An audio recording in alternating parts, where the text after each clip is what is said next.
네, 반갑습니다. 우리 이제 2차 고사를 준비해야 되는 때가 왔네요. 우리 2차 고사에서 크게 큰 테마는 세계대전이거든요.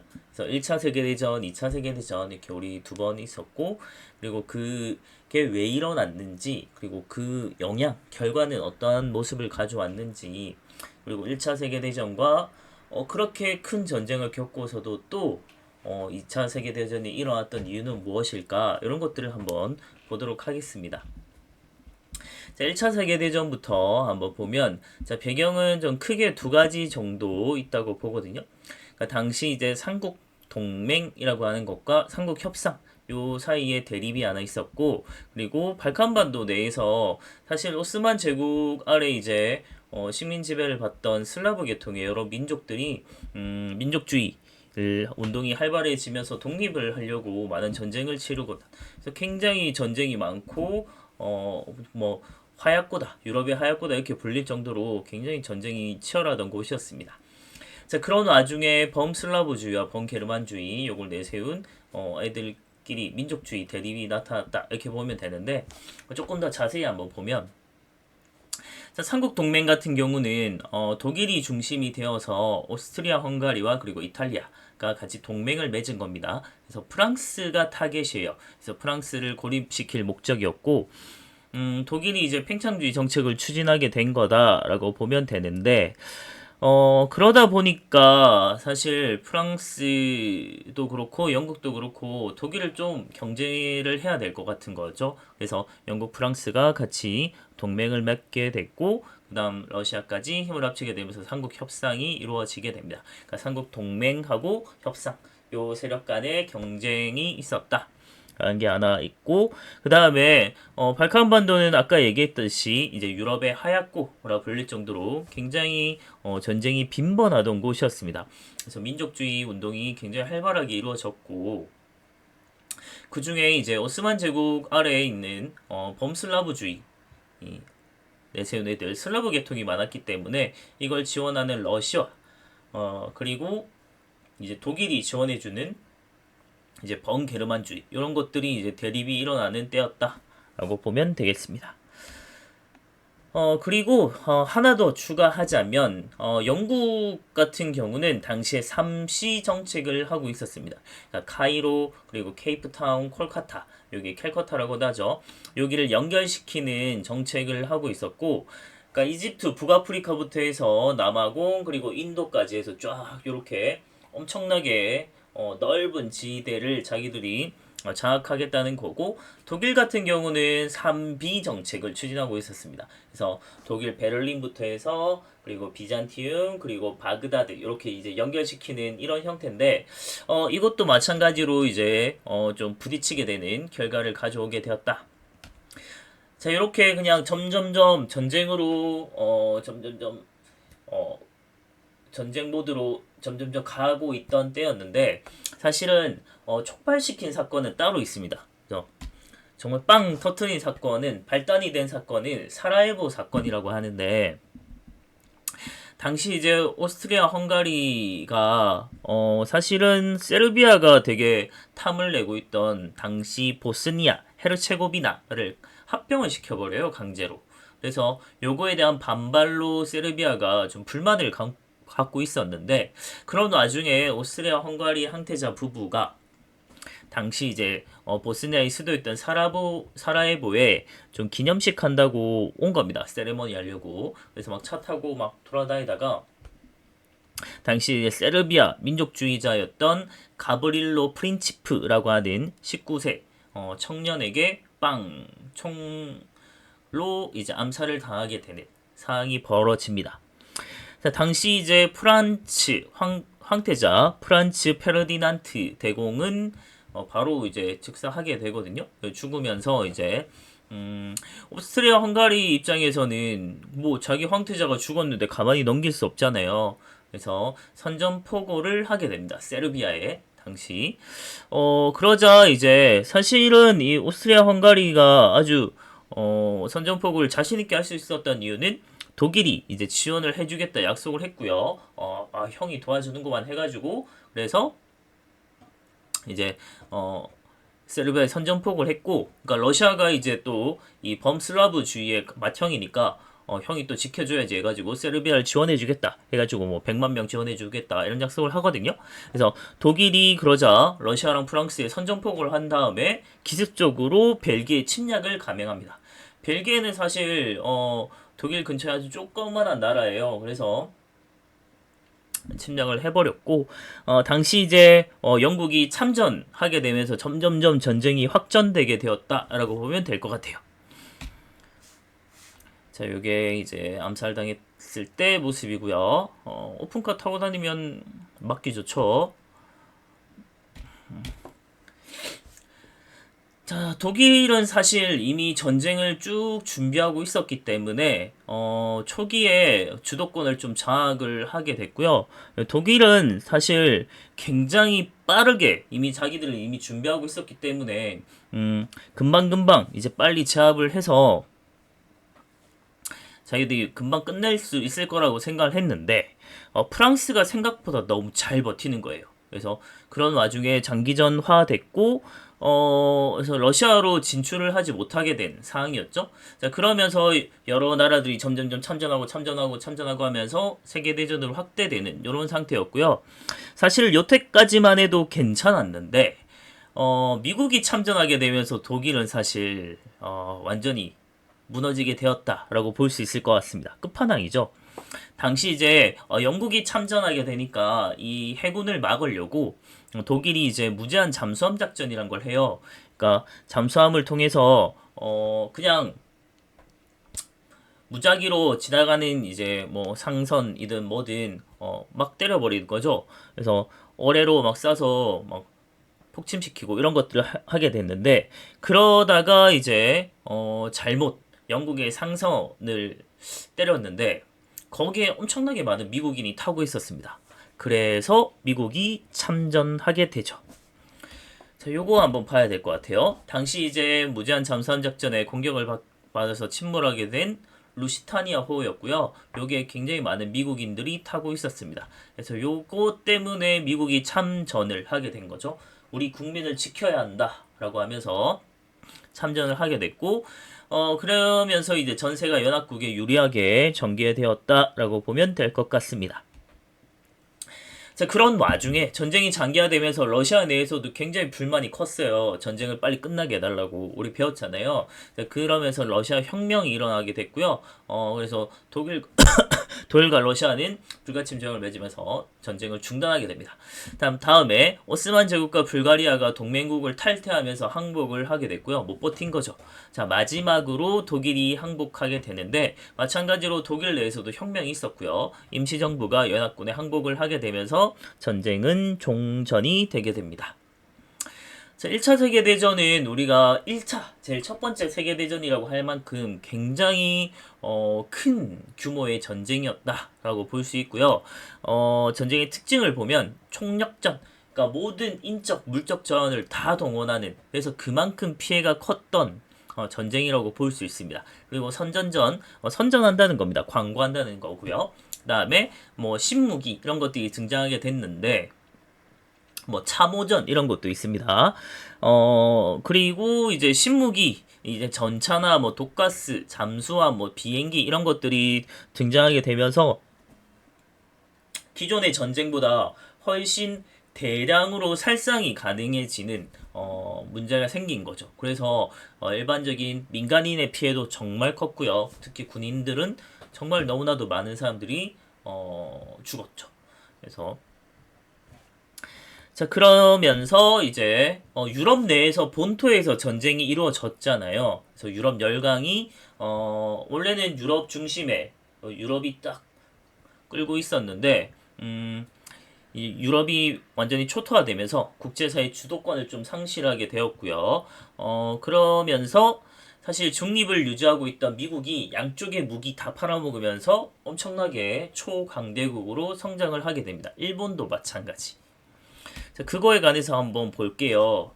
자, 미국과 일본이 참 지금 엄청난 경제대국을 성장하게 된 바탕에는 전쟁이란 게 아주 필수적인 요소였다라고 할 정도로 이 1차 세계대전과 이런 것들을 이용을 해서 사실 어마어마하게 경제적으로 발전할 수 있었습니다.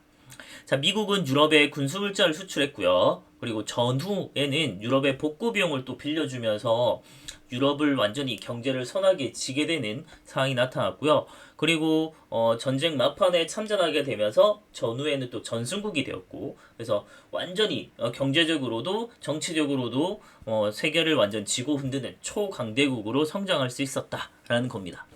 그다음 일본도 좀 치사한데요.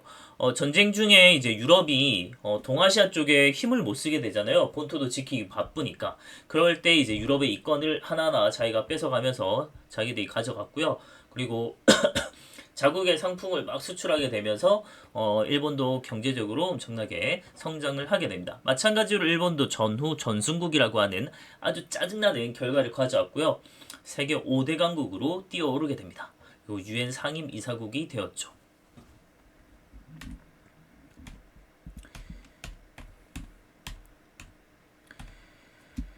자, 그 다음에 러시아 혁명을 한번 볼게요.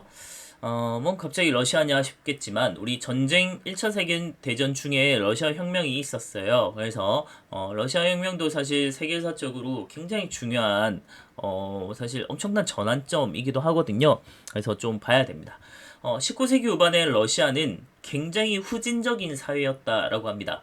그러니까 우리가 시민혁명을 거치고 막 이러면서 보통 이제 유럽들이 엄청나게 근대화되고 이런 모습들이 나타났을 때도 러시아에서는 굉장히 정근대적인 모습이 그대로 유지되는 모습이었어요. 그러니까 중세 봉건제 이런 모습이 되게 유지되는 사회였기 때문에 굉장히 후진적이다 이렇게 얘기를 하고요.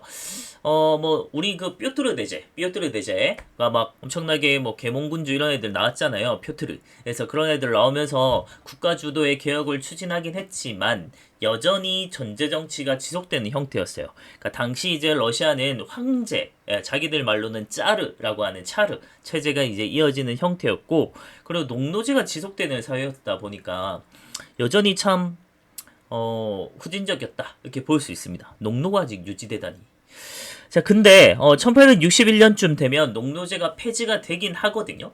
하지만 그게 뭐 갑자기 뭐 농노들이 하루아침에 신분적으로 해방이 됐다고 해서 경제적으로 좋아질까요? 그렇진 않다는 거죠. 그래서 여전히 뭐 경제적으로든 뭐 정치적으로는 엄청나게 낙후돼 있는 모습이었다라는 점입니다. 자, 그런 상태에서 그래도 국가 주도로 개혁을 하게 되면서 공업화를 막 추진하다 보니까 공업 지역이랑 농업 지역 간에 또 불균등한 발전이 굉장히 심화되는 상황이 나타나면서 사회가 굉장히 불평등한 사회가 이루어진 거죠. 빈부격차가 엄청나게 나타나게 되고 뭐 이런 것들 더 심화되었다는 뜻입니다. 자, 그러다 보니까 사회에 불만을 품는 사람들이 좀 많이 생겨났겠죠. 그래서 일부 지식인이나 학생 중심의 사회국 개혁 운동이 전개됐고, 요때 마르크스주의, 우리 그때 막스 사회주의를 우리 배웠습니다. 그래서 이 사회주의 이념을 채택하게 되면서 사회민주노동당이 1898년에 결성이 되게 돼요. 자, 그러면서 점점점 사회가 되게 사회주의 형태로 좀 많이 가게 되었다라고 보면 되고요.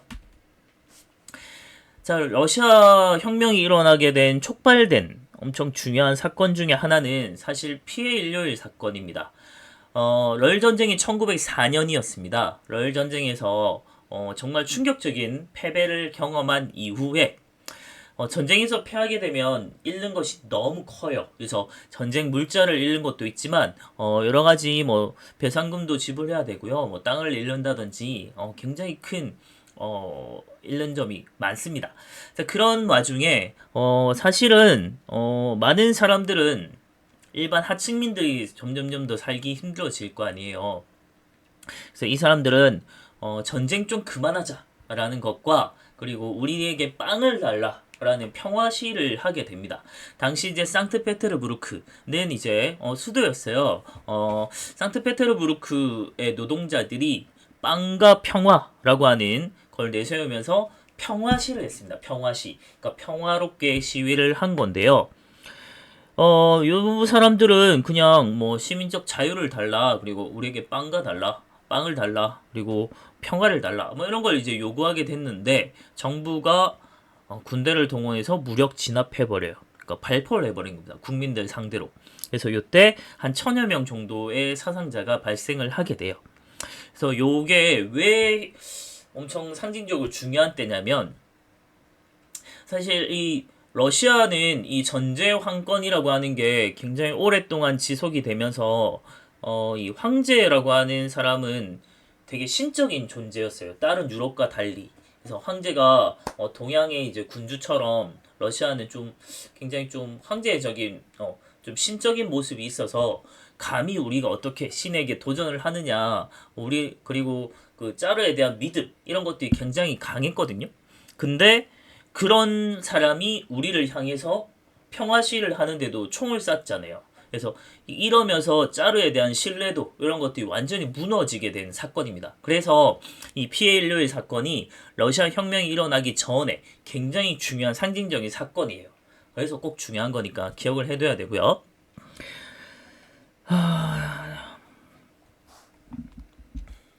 일요일에 일어났기 때문에 피해 일요일 사건입니다. 자, 그러다가 시간이 좀 많이 흐르긴 하지만 1917년 2월에 사실 요때 2월 혁명이라고 얘긴 하지만 러시아 달력으로 2월이지만 사실 현재 달력으로 보면 3월이 맞거든요. 근데 뭐 나라별로 이제 달력이 조금 달라요. 그래서 이거를 어느 책에서는 2월 혁명이라고 하는 데도 있고 어느 책에서는 3월 혁명이라고 하는 데도 있습니다. 근데 뭐 2월 혁명이라고 우리 교과서에 나오기 때문에 2월 혁명으로 보는 게 맞을 것 같고요. 그리고 당시 달력, 러시아 달력으로 보는 게 전 좀 더 맞다고 생각이 들어요. 그러니까 굳이 이걸 현대 달력으로 봤을 때 3월이야 라고 굳이 그렇게 깐깐하게 할 필요 없을 것 같습니다.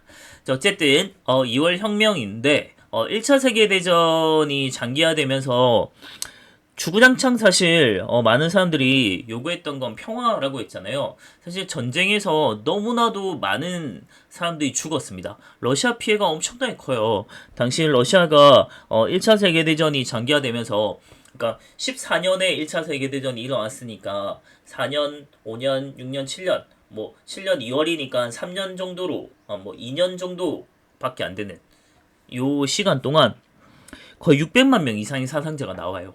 그러니까 너무나도 많은 사람이 죽었죠. 그래서 그런 거에 대해서 제발 전쟁 좀 그만하자. 그리고 전제 정치 이제 좀 물러나라. 우리도 좀 우리에게도 자유가 필요하고 이런 것들을 막 개혁을 좀 하자. 이런 걸 요구하게 되는 봉기가 일어난 게 2월 혁명이라고 보면 되고요. 근데 요때 정말 참 그 마찬가지로 이 사람들을 진압하기 위해서 군대를 보내거든요. 근데 진압하러 가던 병사들이 이 시위대에 같이 합류해 버립니다. 그래서 노동자랑 병사들이 힘을 합치게 됐고요. 그러면서 그 평의회라고 하거든요. 자기들끼리 이제 의회를 조직을 한 건데 요걸 소비에트라고 합니다. 이걸 결성을 하게 됐고요. 결국 혁명을 추진하게 되면서 짜르를 쫓아내게 된 거죠. 병사들이 총구를 돌려버렸으니까 짜르가 도망갑니다. 당시 이제 황제가 도망가요. 그리고 임시정부가 구성이 되는 형태라고 보면 됩니다. 자, 근데 임시정부가 제대로 정치를 못합니다. 개혁을 여러 가지 시도했지만 실패했고요. 전쟁을 계속 지속하고 있었다는 게 더 문제였어요. 그래서 국민들의 불만이 엄청나게 커지게 됐고, 그러다가 이제 볼셰비키라고 하는 우리 요거 쉽게 얘기하면 볼셰비키는 다수파를 뜻하고요. 요거의 반대파로 좀 소수파는 맨셰비키라고 하거든요. 어쨌든 다수파, 좀 과격파였던 볼셰비키 혁명파들이 이제 정권을 잡게 되면서 임시정부를 아예 타도한 다음에 그 주도했던 이제 레닌이라는 사람이 혁명 정부를 수립하게 됩니다. 블라디미르 레닌. 이름 멋있지 않나요? 블라디미르 레닌. 그래서 레닌이 여러 가지 정책을 좀 하게 됩니다. 사실 이 소련이라고 하는 걸 수립한 사람이 레닌이거든요. 그래서 러시아에서는 굉장히 중요한 인물입니다. 레닌. 그래서 이 사람이 볼셰비키 독재를 추진하게 되면서 독일과 결국 평화조약을 체결했습니다. 국민들이 가장 원하던 바였죠. 자, 그리고 공산주의 정책을 하게 되면서 토지랑 산업시설 다 국유화시켜 버려요. 근데 이게 좀 그러다 보니까 경제가 오히려 더 무너지는 결과가 좀 나타납니다. 너무 국유화해 버리니까 오히려 효율성이 좀 떨어지게 되고, 그러면서 일부 이제 사회주의 정책을 좀 후퇴하는, 일시 후퇴하는 NEP라고 하는 신경제 정책, 약간의 뭐 약간의 뭐 자유주의 같은 형태를 조금 도입하는, 그래서 신경제 정책을 추진하게 되고요. 그런 그 다음에 코민테른이라고 하는 걸 창설하게 됩니다. 뭐 코민테른은 쉽게 생각하면은 공산주의 뭐 국제 연합이라고 보면 되고요. 요거를 다른 말로는 인터내셔널이라고도 합니다. 얘들 용어로 이제 코민테른이고 영어로 뭐 인터내셔널이라고도 했어요. 자, 그리고 소비에트 사회주의 공화국 연방, 이걸 소련이라고 하죠. 그래서 소련이 1922년에 요때 수립이 된 거다라고 보면 됩니다. 자, 그러다가 레닌의 시대가 끝나고 스탈린이란 사람이 등장을 하게 됐는데, 요놈이 아주 좀 문제입니다. 자, 경제개발 5개년 계획을 추진하면서 뭐 중공업도 육성하고 뭐 집단농업 이런 거 만들면서 뭐 경제적으로는 좀 만든 건 맞습니다만, 너무나도 1인 독재 체제 이런 게 너무 강화되면서 반대파를 너무나도 많이 숙청을 했어요. 그래서 뭐 공식적으로만 2천여만 명 정도 뭐 숙청했다 이런 얘기도 있고요. 썰에는 뭐 4,500만 이상이다 이렇게 보기도 합니다. 정말 많은 반대파를 숙청했던 독재, 엄청난 독재자였다 이렇게 볼 수 있고요. 그리고 개인의 정치적인 자유를 다 제한하는 형태로 이루어졌습니다. 자, 러시아 혁명은 사회적으로 끼친 영향이 아주 큽니다. 소련이 등장하게 됐고, 그러면서 독일에서도 영향을 받아서 1918년 11월에 혁명이 일어났고요. 다음에 헝가리에서도 소비에트 공화국이란 게 공산 정권이 들어서게 됩니다. 그리고 유럽의 사회주의 계열의 정당이 막 집권하게 되기도 했고요. 다음 아시아, 아프리카 여러 나라에서 사회주의 정당이 결성되기도 했어요. 근데 사실 이게 왜 그랬냐면, 당시 소련이 사회주의 이런 애들 하고 있는 애들한테 이제 독립운동이나 뭐 민족운동 이런 것들을 지원을 해줬거든요. 그래서 사회주의가 엄청나게 유행을 하게 돼요. 그래서 1920년대는 사회주의가 되게 광풍이 불던 시기였다 이렇게 얘기할 정도로 세계적으로 엄청나게 영향을 많이 끼치게 됩니다. 자, 그래서 이걸 보면 1917년 러시아 혁명 이후로 헝가리에서도 공산혁명, 독일에서도 혁명, 그리고 프랑스에도 공산당, 그리고 뭐 터키에서도 혁명이 일어났고요. 중국 공산당, 조선도 공산당, 일본 공산당, 그래서 인도네시아도 공산당, 뭐 이런 식으로 베트남에서도 공산당, 이렇게 엄청나게 많은 전 세계적으로 영향을 끼쳤다. 요 바탕에는 사회주의 뭐 이념 자체가 뭐 좋은 것도 있지만 당시 이제 독립운동이나 민족운동을 지원해주는 것들 때문에도 엄청나게 많은 영향을 받았다 이렇게 볼 수 있습니다. 일단 여기까지 해야겠네요. 수고했습니다.